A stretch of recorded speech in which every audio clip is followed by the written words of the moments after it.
On June 11th, 2026, the world will stop for a month. For the second time in history, Mexico and South Africa kick off a World Cup together, but this time it isn't quite the nostalgia tour that you think it is. Group A is a minefield, a tactical one, where nations involved will see a huge opportunity to progress this time. You've got a Mexican side under Javier Aguirre, undergoing a desperate last-minute identity crisis. You've got a South Korean team fueled with a European core at the centre of it, that looks very strong on paper and potentially their strongest ever. Then you've got the Czech Republic, the ultimate giant killers who haven't been here in 20 years and have absolutely nothing to lose. And then there's the Bafana coming off a major AFCON resurgence, looking to spoil the party. This isn't just the host group, this isn't just the group kicking off the tournament.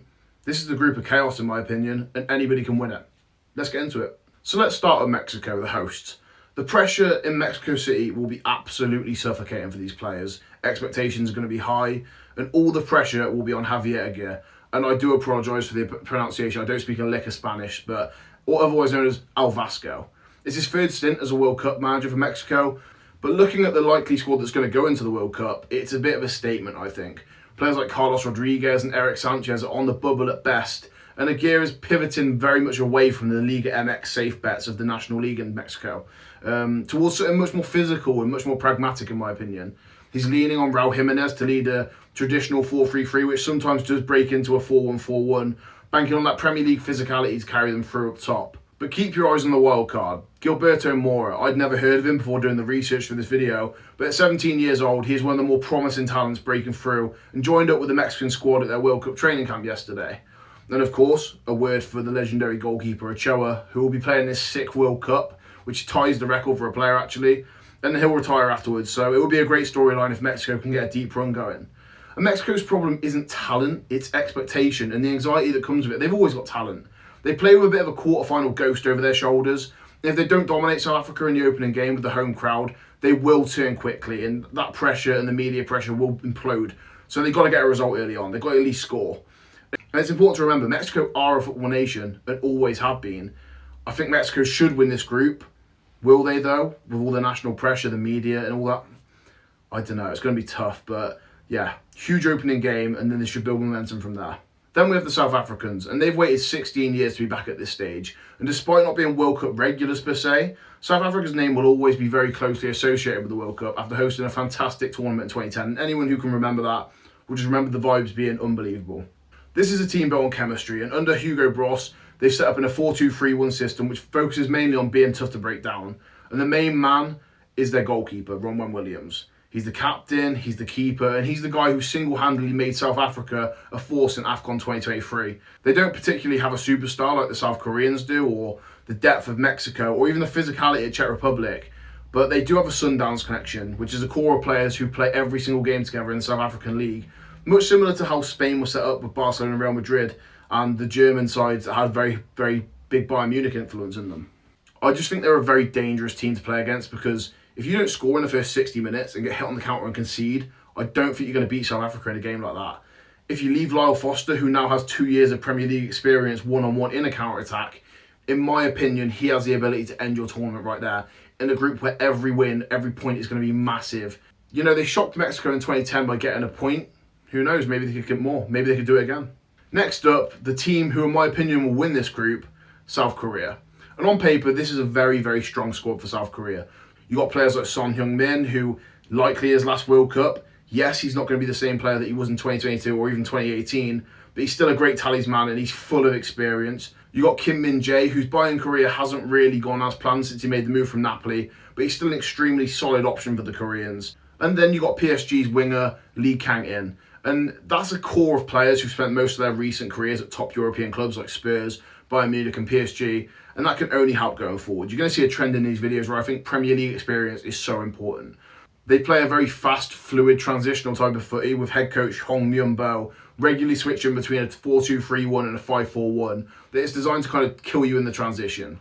For South Korea, this isn't about participating anymore. They've been there, they've been to World Cups. In recent World Cups, they can prove that they can beat the elite. They did it to Germany in the last World Cup. They're disciplined, they're very clinical, and they have to prove a point this year. If Mexico is the heart of the group, then South Korea is definitely the brains, in my opinion. And yeah, I think if they top the group, which they should, they can make a deep run. Why not?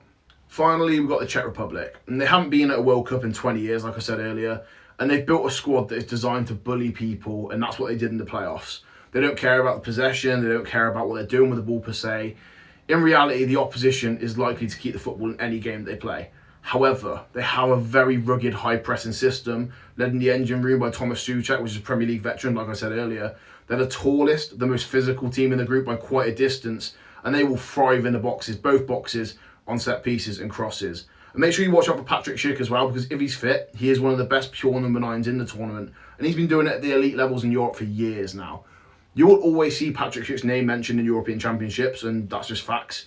Let's see if that translates to the World Cup. I think it can. I think he's a good player.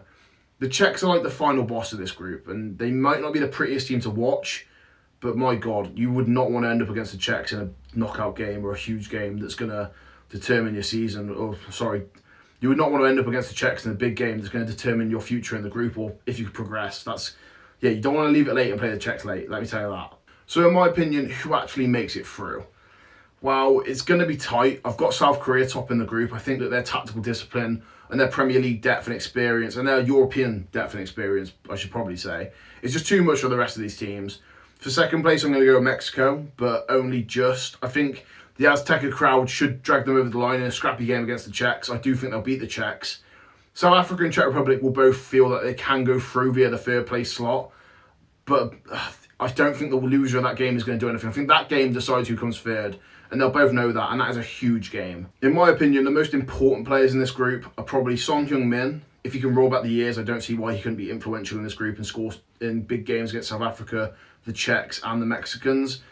For Mexico, Hazard Cho has still got it. He's proved in previous tournaments he can single-handedly win Mexico points. Is he the best Mexican goalkeeper? That's what I want to know. Is he actually the best Mexican goalkeeper, or is it all just the storyline and the big, sob story, oh my God, he's going to break the record? That's what I want to know. I have no idea. I don't know if he's the best. A Mexican person will have to tell you that. But sometimes I feel like going into World Cups, you can be guilty of falling into these kind of love stories, by giving older players one last run of the mill. I'd be interested to find out. We're going to see, aren't we? We're going to see. For the South Africans, can Lyle Foster recreate those 4 Premier League games he has a season where he is unbelievable? That is what I want to know. If he can, he's a goal threat. Anyone knows who's watched a team where Burnley have shown up in the last 2-3 years, Lyle Foster can be a goal threat. He can also go missing. So if Lyle Foster shows up, that is going to be huge for South Africa, because they might only get 2 chances a game, and they've got to take them. They've absolutely got to take them. So yeah, and then for the Czechs, like I said, I think Patrick Schick's huge. Souček is a huge player. Kufal's a huge player for them. So yeah, I think this group finishes South Korea, Mexico, Czech Republic, South Africa. That's my opinion. But yeah, that's Group A. I mean, what do you think, guys? I mean, get in the comments. Any Mexicans? Is Gilberto Mora the real deal, or am I overrating him? Am I overrating the Korean golden generation? Is it even a golden generation? I don't know. I'd want you guys get in the comments. Let me know what you think. It's all about the discussion on this channel. As you can see, the name's changed. Harry's Football Debrief. That's what we're going to be doing. Debriefing football, especially into the build-up to this World Cup as well. So, yeah, get your comments in. Comment anything you'd like to see. And thanks for watching, guys. Bring on Group B.